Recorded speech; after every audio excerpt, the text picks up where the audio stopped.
El Fondo Monetario Internacional se ha constituido desde mediados de 2018 en el principal prestamista del gobierno nacional. Una de las mayores vulnerabilidades que ofrece la economía argentina es la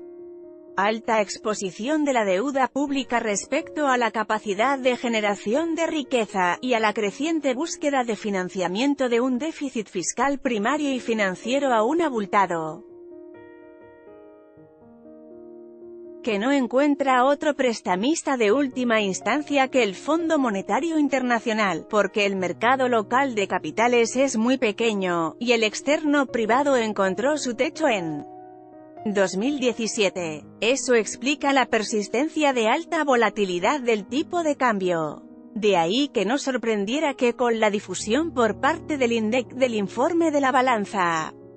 de pagos con el resto del mundo correspondiente al cierre de 2018 se observara como principal impulsor del crecimiento de la deuda externa total la originada en el sector público.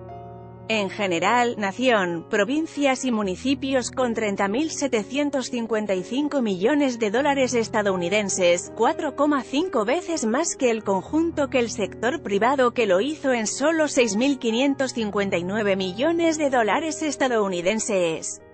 En el primer caso ascendió a 173.584 millones de dólares estadounidenses, a valor nominal residual, y a 148.249 millones de dólares estadounidenses a valor de mercado, mientras que en el segundo a 70.970 millones de dólares estadounidenses y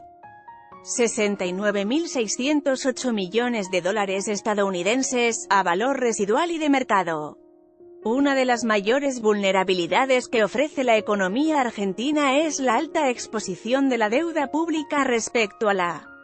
capacidad de generación de riqueza. Semejante brecha contrasta con la representatividad de 4-1 que en el consumo agregado de la economía ostenta el sector privado por sobre el total del sector público. Se explica por dos fenómenos, en una apretada síntesis: 1, la persistencia de un elevado déficit fiscal que llegó en 2018 a más de 6% del PBI, que para el corriente año se aspira a reducir a menos de 4%, y 2, un sector privado que por la recesión disminuyó las necesidades de financiamiento de importaciones, al tiempo que por la mejora del tipo de cambio real comenzó a mejorar su fuente de ingreso de divisas a través del aumento de las exportaciones. En términos de PBI, la proporción de la suma de la deuda del gobierno en general más la contraída por el Banco Central se incrementó en 21 puntos porcentuales, pasó de 22,7% a 43,7% entre el último trimestre de 2017 e igual tramo del año siguiente, por la conjunción de la brutal licuación del PBI en su conversión en divisas, por efecto de la devaluación del peso. Pasó en esos periodos de 666.278 millones de dólares estadounidenses a 451.967 millones de dólares estadounidenses, y el aumento nominal del endeudamiento nominado en moneda extranjera. La proporción de la deuda pública externa en términos del PBI se elevó en un año de 22,7% a 43,7%. El stock de deuda externa bruta total con títulos de deuda a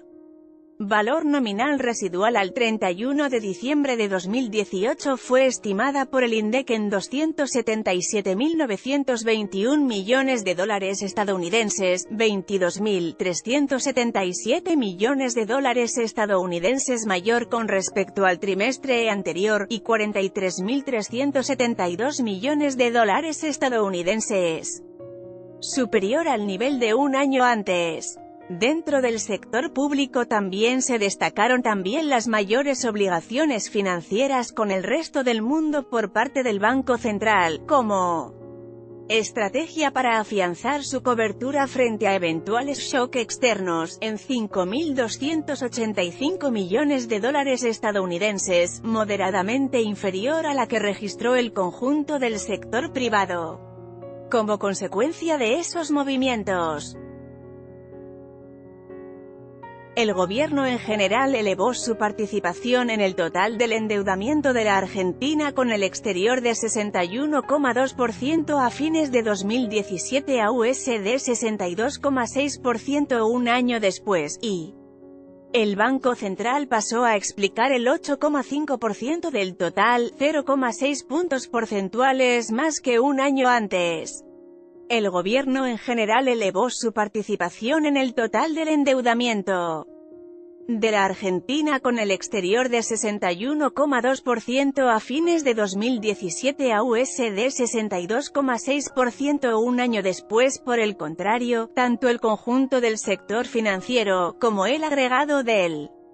sector privado no financiero integrado por empresas y familias, redujeron su dependencia del crédito internacional del 3,8% a 3,5% en el primer caso, y de 27,5% a 25,4% del total en el segundo.